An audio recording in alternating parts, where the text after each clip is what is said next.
कैमरे के सामने कह रहा हूं, अब बहस मजहबों की नहीं, अब मुकाबला दीन का दीन से है। थोड़ा लेवल बुलंद करें। ईसाइयत पावर में है। अगर ईसाइयों ने कह दिया मुसलमानों दलील से बात करो,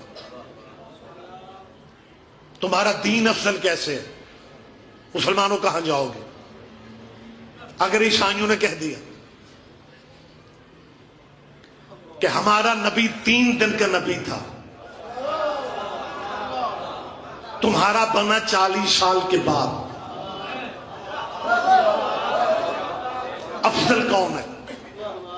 अगर ईसाइयों ने अगली बात कर दी कि हमारा ईसा आज भी चौथे आसमां पे जिंदा है, और तुम मुसलमान अपने नबी के बारे में क्या करते हो? लड़ते हो आपस में कि या रसूल अल्लाह ना कहो, या मोहम्मद ना कहो, या नबी ना कहो, क्योंकि जो मर जाते हैं उन्हें या नहीं कहा जाता। अगर ईसाइयों ने पूछ लिया, वो ईसा को जिंदा मानते हो, मोहम्मद को मुर्दा मानते हो, फिर जिंदा की जिंदगी में मुर्दे का कलमा जायज ही नहीं। जिंदा की जिंदगी में, जिंदा की जिंदगी में, जिंदा की जिंदगी में मुर्दे का कलमा हो ही नहीं सकता।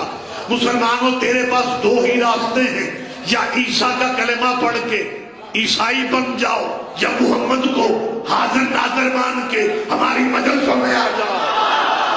क्या कहने, क्या कहने, क्या कहने आप चाहिए। बहुत शुक्रिया, बहुत शुक्रिया।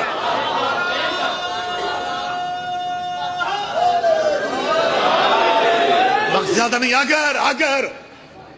अगर ईसाइयों ने कह दिया कि मुसलमानों हमारे नबी की मां के खाने जन्नत से आते थे, और तुम मुसलमान अपने नबी की मां को जन्नती भी नहीं समझते, क्या करोगे?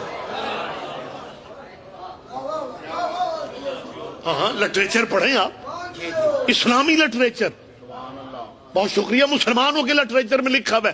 चलो लिटरेचर को छोड़ो, जिंदगी में कभी आपने ये तकरीरें नहीं सुनी कि रसूल अल्लाह ने कहा या अल्लाह मेरे वालिदैन को बख्श दे, अल्लाह ने कहा या वालिदैन बख्शे वाले। क्या कहने, आप तो चुप भी अच्छे लग रहे हैं जी। अल्लाह ने कहा या वालिदैन बख्शवा, या उम्मत बख्शवा। फिर हमारे भाइयों पे वजद तारी हो जाता है। फिर पता क्या कहते हैं? नबी पाक ने कहा मां पे रहन दे, उम्मती उम्मती उम्मती। 3 दफा हुजूर ने अपनी उम्मत का नाम लिया। अल्लाह मेरी उम्मत को बख्श, अल्लाह मेरी उम्मत को बख्शना। अल्लाह, मैं सिर्फ बख्शी हुई उम्मत से पूछ रहा हूं, कभी अकेले में बैठ के सोचना, जो बच्चा अपने माँ बाप से वफा नहीं कर रहा, और वो देखकर मजमा पीछे रहेंगे, मुझे दुख होगा। अच्छा, कमाल जिम्मेदार चेहरे भी मेरे सामने, जिनके ताल्लुक देहात से हैं, देहाती एरिया से, वो इस बात को ज्यादा कबूल करते हैं। आप भी समझते हैं और यकीनन आप समझेंगे। एक तरफ ये कहते हैं रसूल अल्लाह के वालिदैन माशाअल्लाह जन्नत में नहीं है, और दूसरी तरफ मस्जिद में ऐलान होता है, कारी साहब कह रहे हैं अपने बच्चे मस्जिद भेजो, तुम्हारा बेटा कुरान पाक की एक आयत हिफ्ज कर लेगा, तुम्हारी